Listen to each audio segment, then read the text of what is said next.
Well, overnight, the recipient of one of the world's most sought-after and highly regarded, please note my sarcasm, awards was announced. It was the Time magazine's Person of the Year. Now, the recipient, the award, it was awarded to 16-year-old climate activist Greta Thunberg. We all know Greta. She rose to fame over the past 2 years for her activism on climate change, addressing the UN Climate Action Summit in New York. She was even nominated for this year's Nobel Peace Prize. And the Minister, this is another issue, but the Minister for Indigenous Australians, Ken White, he's voiced his opinion on the national anthem issue, stating that leaving the Australian anthem out of next year's Rugby League All-Stars game would be divisive and detract from an important celebration of Indigenous players. Well, hear to you, Ken White. The decision has been debated by the Australian Rugby League Indigenous Council after protests from Indigenous players who believe that the anthem is offensive to First Nations people. Joining me now for those two fairly vexed issues, opinion editor at the Daily Telegraph and co-host of Sky News Outsiders, James Morrow. James, let's start with our good friend Greta. That's quite an accolade for a 16-year-old.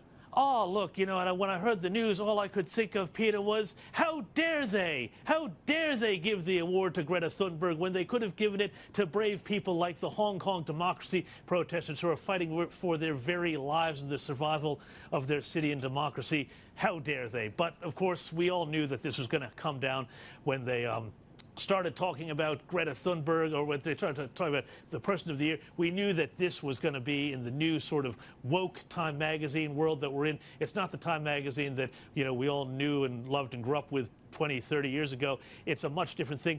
It was interesting to read the editor's note about this, and said, you know, this is a refutation to sort of the great man theory of history, which is about, you know, great newsmakers and people who've reached the top of their professions, top of their nations, and really shook the world. So, you know, it's a very political thing. It's very left-wing. It's very woke, if I can use that word. I think there are many other choices that would have been probably more appropriate for people who've really had the most impact or have the most import on our world. But, you know, there you have it. That's the Time magazine of today. Yeah, and look, there was a quote there in the magazine that I think deserves a bit of attention. The quote, the award was given for sounding the alarm about humanity's predatory relationship with the only home we have. There you go. Highly emotive, as you said, from a magazine I think we all once regarded pretty highly, not so much anymore. NRL National Anthem, I mentioned there that Ken White has come out quite strongly backing in the National Anthem, saying Indigenous players shouldn't be divisive. Well, shouldn't seek to remove the anthem from the game because that would be divisive. That's a pretty strong comment from Ken White, and I have to say I didn't expect it from him, but good on him for that. Yeah, no, look, I'm with you, Peter. I agree 100% with him. I was very glad to see him come out and say what I think a lot of Australians are thinking, which is that, you know, let's not use the national anthem, something that unites us, to grandstand over issues with Indigenous people in Australia, the Indigenous communities, conditions of Indigenous people. I think the real issue here is that I think a lot of people are going to look at it and say, this is, as you say, grandstanding, but also this is nothing that this is going to do is going to help either bring Australians of all races together, whether or not, you know, you are a First Nations person who's been here for tens of thousands of years, or you know, somebody who's been here 5 generations, or someone like me who's been here for 20 years.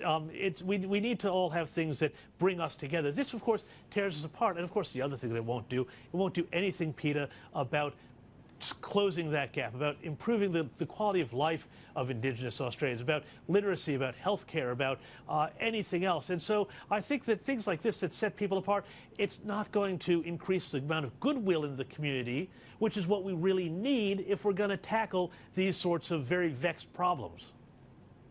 I 200% agree with you. I played a little grab at the start of the show about the Prime Minister in a press conference today, using the word bushfires and climate change and bringing them together. I mean, there are other things he argued that were behind the fires. Most notably, of course, in a majority sense, it's lightning strikes, it's arson. But he's sort of, I think he's got himself into a very difficult position with some of his supporters, indeed some of his colleagues. In New South Wales, if you'd watched what happened yesterday, you had Matt Keane out there. He's a minister in the government, he's Environment Minister. I think in order to detract or distract from the fact that government, his own government, hasn't done enough in terms of bushfire management strategies, and these are back burns and hazard reduction burns, etc. He was blaming it all on climate change. And one of his colleagues, Matt Kean's colleagues, Water Minister Melinda Pavey, she was quite taken aback with Matt Kean's comments. I suspect she wouldn't like the Prime Minister's either, calling on her colleagues in New South Wales government to lift their game, basically, and do what they should be doing. It's all good and well to blame Bob Carr for locking up forests and shutting down these fire tracks. But the Libs have been in power for a fair long time now in New South Wales and indeed in Canberra. This is getting all a bit messy, isn't it? Look, it's getting really messy. There's a few different things that we have to separate out here. You know, one thing is that there's a very concerted activist campaign that's being bought into by a lot of the media out there, and that's really pushing politicians to, declare almost like a religious thing. Do you, believe in climate change? In the same way you'd say, do you reject Satan in the old days? And they're trying to create this this thing where if people have a more nuanced answer about that, and there's lots of people who do have Sydney's the new answers. Salem? Are you saying Sydney's the new Salem? It's exactly it is this very much sort of inquisitorial sort of mindset. So it doesn't leave any sort of room to say, well, there may or may not be climate change, but what the real issue is here is about what do we do in New South Wales, what do we do in Australia, where we have virtually no effect on CO2 emissions. And that I'm saying is if you were actually a full true believer in the most apocalyptic sense of what CO2 can do to the planet, what you have to be talking about here, either way, whether you're a believer or not, it's about mitigation. It's about forest management. It's about water management. It's about making sure you've got water storage. I talk about this all the time, but Sydney, which is in stage 2 drought, Peter, we've only built 5% extra water storage, while in the last 20 years we've increased our population by something like 20%. So that's part of the reason why we're running out of water, is we haven't done the infrastructure, not because of this broader, much more meta issue about climate change. The last thing I want to say about this is that if these people who are all out protesting in front of Town Hall